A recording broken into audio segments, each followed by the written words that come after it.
The OSI teaches that everything in the universe happens according to the grand plan. But the stranger that arrived in Halcyon was an unplanned variable. From the moment he landed in Emerald Vale, his actions altered the course of history. The events on Tartarus brought about the end of the board's authority. But the board's mistakes would haunt the colony for decades to come. The damage they left behind would require the work of a generation to repair. Dr. Phineas Wells began reviving a handful of the Hope's colonists: engineers, scientists, technicians, and intellectuals. They were among the brightest minds the Earth had ever sent out into the stars. The Hope scientists and engineers woke up in a colony descending headlong into total collapse. With no way to return to Earth, they had no choice but to band together and devote themselves to the cause of saving Halcyon. The people of Halcyon were nothing if not hardy. In the absence of the board's authority, many of the colony's settlements banded together with a single purpose in mind: survival. Life was especially hard in the years to come. Some towns dissolved by attrition and starvation, but most of them found a way to carry on. In the years to come, Halcyon was forced to reckon with its newfound freedom. The board was gone, and for better or worse, the colony was responsible for its own destiny. Between MSI's worker-centric policies and the iconoclast's manpower, Sanjar and Zora were able to rally many of the Terra 2 townships to their cause. MSI's workforce swelled, and the iconoclasts enjoyed a significant surge in their ranks. The board was too distracted by infighting and internal politics to stop MSI from becoming a powerful corporation and a refuge for townships that might have fallen through the cracks. Sublight Salvage adapted to the changes in Halcyon, shifting their business model to suit the times.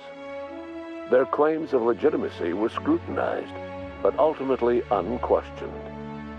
Lilia Hagen would continue to protect her family as ruthlessly as ever. Adelaide McDevitt replaced Reed Thompson as the leader of Edgewater. She and her followers transformed Edgewater in their image. Anyone loyal to Reed was pressured into leaving town, and those who stayed behind adapted to her way of life. Adelaide transformed the old cannery into a new garden. The nearby Edgewater Cemetery provided a convenient source of fertilizer. As for Reed Thompson, it was said that he lasted exactly 2 days outside the walls of Edgewater. Years later, a marauder was found in possession of his hat. Under the leadership of Junlei Tennyson, the groundbreaker held firm against corporate influence. The ship's mechanical stability gave Junlei the time to educate a promising generation of engineers schooled in her family's traditions.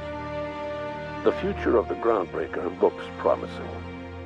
The rediscovery of the Hope and the abandonment of the lifetime employment program forced Byzantium to come to terms with some uncomfortable realities about the state of Halcyon.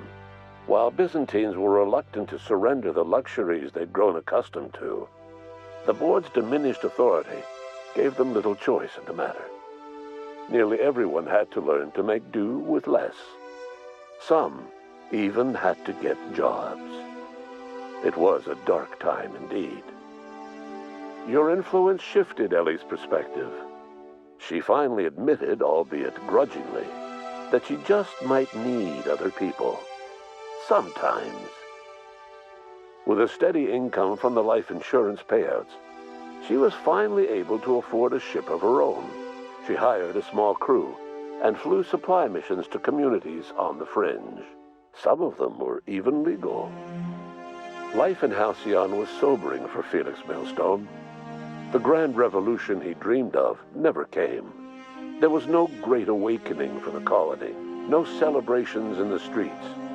There was only the hard, desperate work of trying to repair a broken colony. Felix never had a head for numbers, but if there was labor to be done, he was there to help. Eventually, Felix realized that the work of a revolution was done with 2 hands.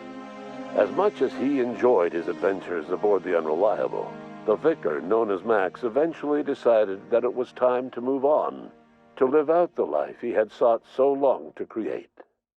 He knew there were many in the colony who carried burdens much worse than the ones he had struggled with, and he devoted himself to easing their suffering wherever he could.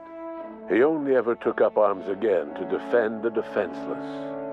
Unshackled from a lifetime of striving and fighting the universe and himself, Vicar Maximilian de Soto was finally at peace. Once the matter with the Hope colonists was resolved, Junlei bashfully asked Parvati if she'd like to join her permanently on the Groundbreaker, and Parvati enthusiastically, if somewhat awkwardly, agreed.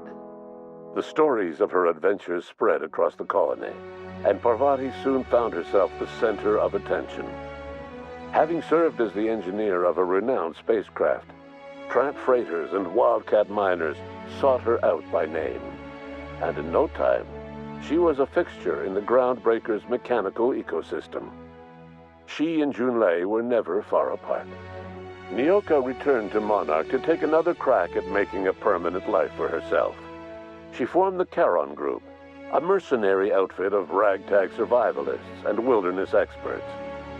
Anyone in need of a guide or just looking to throw back a beer and swap stories could find her camping on the trail or clearing an infestation. The SAM unit that accompanied you spread awareness of the product line's superior sanitation and maintenance capabilities across what was left of the colony. This led to a boost in SAM unit sales. Did you know that SAM units are the longest-lasting, toughest-acting cleaning solution in Halcyon? Minister Clark was released from house arrest, and his contact with you gave him a sense of renewed purpose and vigor. Once it became clear that no help would be coming from Earth, he threw his considerable efforts and talents into helping Halcyon manage the crisis before it. As for Dr. Phineas Wells, he spent his remaining years in his orbital lab. He eventually came to terms with his own past and was able to forgive the mistakes of his younger self by devoting his remaining years to serving the colony. Dr. Wells was able to revive many more scientists and engineers than he first expected, thanks to the additional batch of chemicals you stole from the ministry. Wells never forgot about the human lives that were lost in acquiring these chemicals. In the end, Dr. Wells was able to save every scientist and engineer aboard the Hope. Over the next decade, nearly all of the Hope's remaining colonists were successfully revived. Halcyon saw a period of rapid technological and scientific advancement. Breakthroughs in dietary supplements saved the colony from starvation. Geoengineering projects and social reforms began to change the structure and character of the colony. Dr. Wells laid the groundwork for the project to save the colony, but he would never live to see the fruits of his labor. He passed away a few years later. His work was carried on by the scientists and engineers he revived. Today, Halcyon has stabilized. The people of the colony work hard to adapt to their new circumstances. Nearby colonies send aid and supplies. Life will never be easy in Halcyon. But for the first time in its history, there exists a sense of real, genuine hope about the future. And what about you, the unplanned variable in the history of Halcyon? You brought an end to the chaos on Tartarus and left Dr. Wells to his own devices. The affairs of the colony never distracted you from living out your own dreams, to captain a ship, to sail the ether, and to earn a reputation as the greatest spacer Halcyon ever had. No one knows what's happened to Earth, and no one knows what the future has in store for Halcyon. All we know for certain is this: the name of the Unreliable and that of its intrepid captain will remain the subject of countless stories for years to come.